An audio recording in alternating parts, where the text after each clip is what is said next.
Bonjour Laure. Bonjour Raphaël. En Chine, l'excédent commercial franchit pour la première fois le cap des 1000 milliards de dollars. Oui, et c'est un record absolu, 1080 milliards de dollars d'ailleurs, si on veut être précis. Jusqu'à présent, pour l'année 2025, ce sont les chiffres officiels des douanes chinoises, chiffres donc jamais atteints jusqu'à présent par la Chine. Record absolu pour ce pays qui est tout de même le premier exportateur mondial depuis 2009. Alors les exportations chinoises, eh bien, elles ont augmenté de 5,9% pour le mois de novembre sur un an, alors que les importations, elles, ont progressé de seulement 1,9%. Si on fait le calcul, eh bien, c'est plus d'exportation que d'importation vers la Chine. Des chiffres qui ont donc permis à Pékin de creuser l'écart encore un peu plus et de faire exploser son surplus commercial. Alors, tout ça arrive pourtant dans un contexte un peu difficile pour la Chine sur le plan international, avec la guerre commerciale et les tarifs douaniers punitifs de Donald Trump qui ont pesé sur le géant chinois, mais qui ne l'ont pas fait ployer, malgré donc des exportations en particulier vers les États-Unis en recul de 28,9% en novembre sur un an, 33,8 milliards de dollars contre 47,3 milliards à la même époque l'année dernière. Et puis par ailleurs, la Chine a d'autres problèmes intérieurs, cette fois avec une demande intérieure faiblarde, pas très vaillante, alors qu'elle pourrait être davantage stimulée. Mais voilà, le chômage des jeunes est particulièrement élevé, la population vieillissante, et puis la crise de la dette chinoise se poursuit, en particulier dans le secteur de l'immobilier. Alors, qu'est-ce qui explique ces chiffres exceptionnels, Laure ? Eh bien, Pékin a vu dans ces problèmes avec la guerre commerciale et en particulier les tarifs douaniers de Donald Trump une opportunité, celle de se renouveler en faisant d'autres façons qu'elle faisait jusqu'à présent. D'abord, en conquérant de nouveaux marchés. Elle s'est redirigée notamment vers l'Amérique latine, le Moyen-Orient et puis aussi ses partenaires au sein des projets des nouvelles routes de la soie, mais aussi et surtout vers l'Europe. En novembre, les exportations chinoises ont progressé de presque 15% vers l'Union européenne.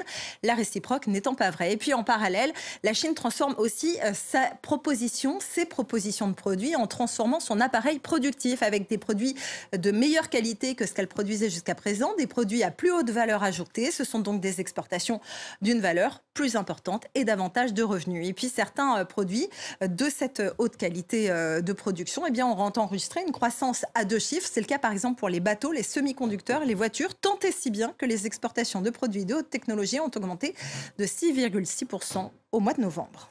L'Europe, elle commence à voir rouge à cause de son important déficit commercial avec la Chine. Oui, alors ça c'est un peu le bonheur des uns fait le malheur des autres. Là, en l'occurrence, l'Union européenne estime que le déséquilibre commercial a atteint un point critique avec la Chine. Depuis 2015, le déficit commercial de l'Union européenne vis-à-vis de la Chine a été multiplié par 4 en termes de volume, par 2 en termes de valeur, et ça représente plus de 300 milliards d'euros pour l'année 2024, selon la Commission européenne. Alors, l'Europe, c'est quand même un avantage considérable pour la Chine. Elle compte 450 millions de clients potentiels et elle serait devenue, selon l'expression d'Emmanuel Macron, un marché de déversement pour les produits chinois. Le président français était la semaine dernière en Chine, justement, et il a annoncé ce dimanche qu'il envisageait, dans les tout prochains mois, d'imposer des tarifs punitifs à la Chine sur le modèle donc des États-Unis, estimant qu'il s'agissait, je le cite, d'une question de vie ou de mort pour l'industrie européenne.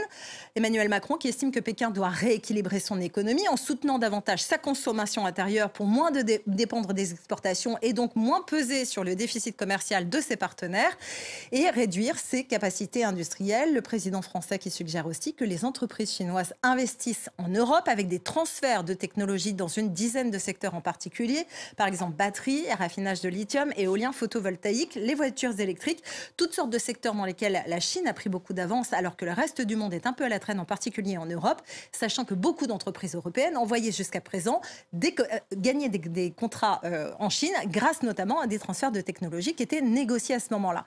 C'est donc un changement d'habitude, mais après les menaces de Trump qui n'avaient pas vraiment fait trembler la Chine et qui n'ont pas empêché cette croissance époustouflante, pas sûr que l'Europe et ses 27 membres qui ont tendance à ne pas être souvent d'accord fassent trembler Pékin.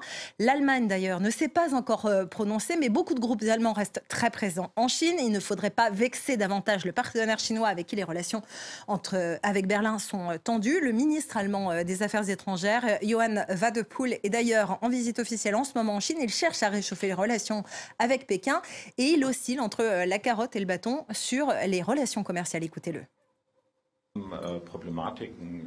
Nous avons des problèmes avec une très importante gamme de produits, en particulier dans le secteur automobile, que nous considérons comme subventionnés et que nous attribuons à la surproduction en Chine. J'ai abordé cette question ici.